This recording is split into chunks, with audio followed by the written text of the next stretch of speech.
Bismillahirrahmanirrahim. Qala al-musannifu rahimahullahu ta'ala wa nafa'na bihi wa bi'ulumihi fid dharaini. Al-babu salis wal ishruna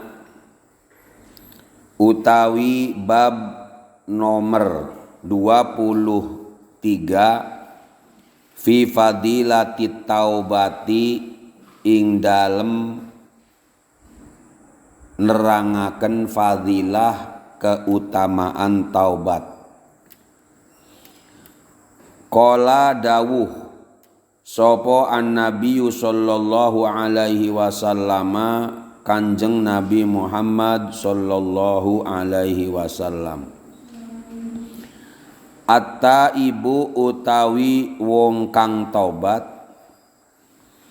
minadz-dzanbi saking dosa iku kaman kaya wong la dzanba kang ora dosa iku maujud lahu kaduwe si wong.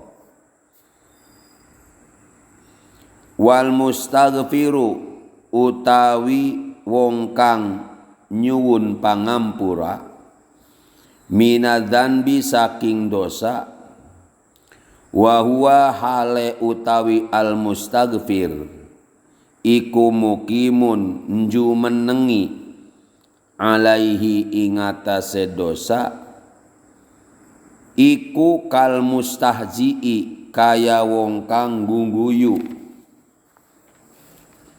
bi rabbihi ing pangerane mustahzi.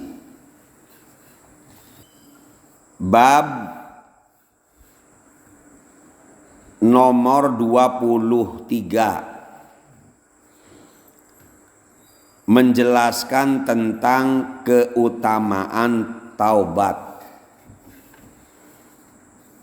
Taubat itu artinya kembali dari jalan yang sesat menuju jalan yang lurus, dari perbuatan jelek menuju perbuatan baik. Itu namanya tobat, kembali. Jadi asalnya dari titik A menuju titik B, dari titik B kembali lagi kepada A. Tadinya baik, kemudian dia berbuat dosa, tobat berarti kembali ke titik baik. Tobat. Hadis pertama, Rasulullah Shallallahu Alaihi Wasallam bersabda, "At-taibu minadz-dzanbi kaman la dzanba lahu, wal mustaghfiru minadz-dzanbi wa huwa muqimun alaihi kal mustahzi'i bi rabbih." Nggak perhatikan. Hadis pertama, orang yang bertaubat, taibun, isim fa'il, taibun, orang yang bertaubat. Orang yang bertaubat dari dosa bagaikan orang yang tidak berdosa.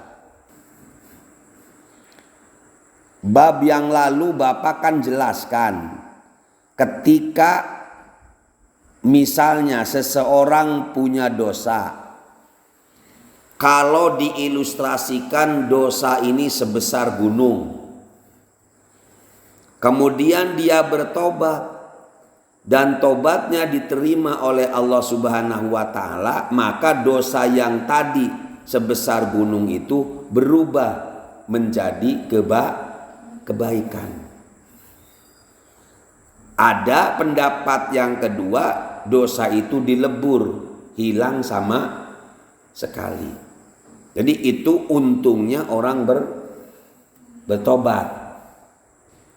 Nah, kenapa orang yang bertobat sama dengan orang yang tidak berdosa? Karena memang dosanya sudah diampuni oleh Allah. Sebesar apapun, seluas apapun, selebar apapun, ketika kita bertobat, maka bagikan orang yang tidak berdosa. Ya, karena dosa-dosa itu diampuni oleh Allah Subhanahu wa taala.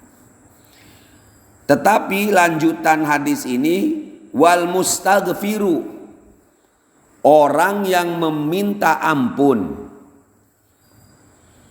dari dosa, tetapi dia selalu melakukan dosa lagi, mengulanginya lagi, ya, maka dia seperti menertawakan Tuhannya.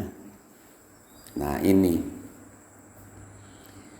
kita tobat dari dosa, misalnya tobat dari dosa ghibah, membicarakan orang lain. Ya Allah, saya bertobat, saya berjanji tidak akan membicarakan lagi orang lain. Bertobat saat itu, menyesal saat itu, tapi beberapa jam kemudian, beberapa hari kemudian dia ulangi lagi. Kemudian dia bertobat lagi, dia ulangi lagi. Maka orang yang demikian sama dengan menertawakan Tuhannya. Na'udzubillahi min. Makanya mudah-mudahan kita ketika bertobat bisa istiqomah. Lurus artinya sudah ketika kita bertobat tinggalkan untuk selama-lamanya dosa-dosa tadi. Ya itu.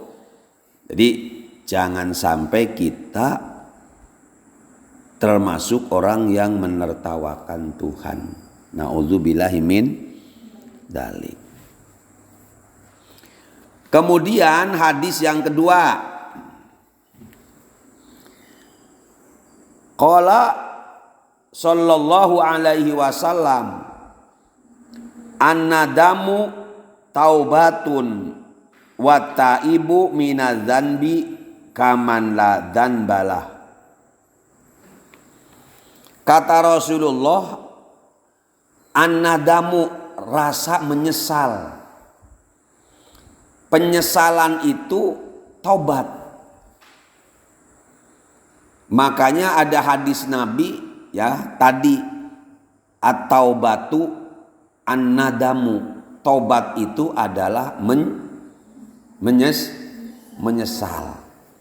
Makanya ketika ada orang menyesal sudah berbuat dosa, menyesal sudah berbuat kesalahan, ya, berdosa telah melakukan kelalaian, telah melanggar aturan Tuhan, ya, kemudian dia menyesal, maka seolah-olah dia sudah bertaubat. Sebab orang menyesal konsekuensinya tentunya tidak akan mengulanginya lagi.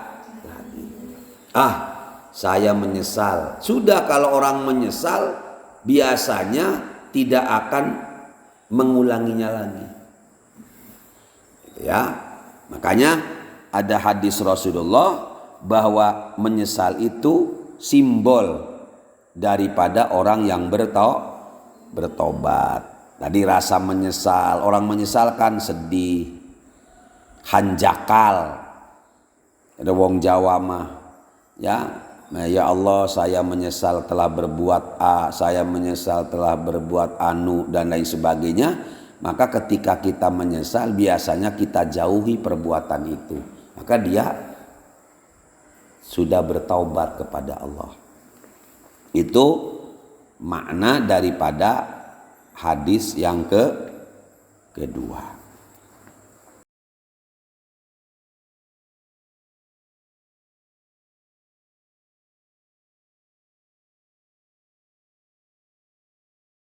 Wallahu a'lam bishawab.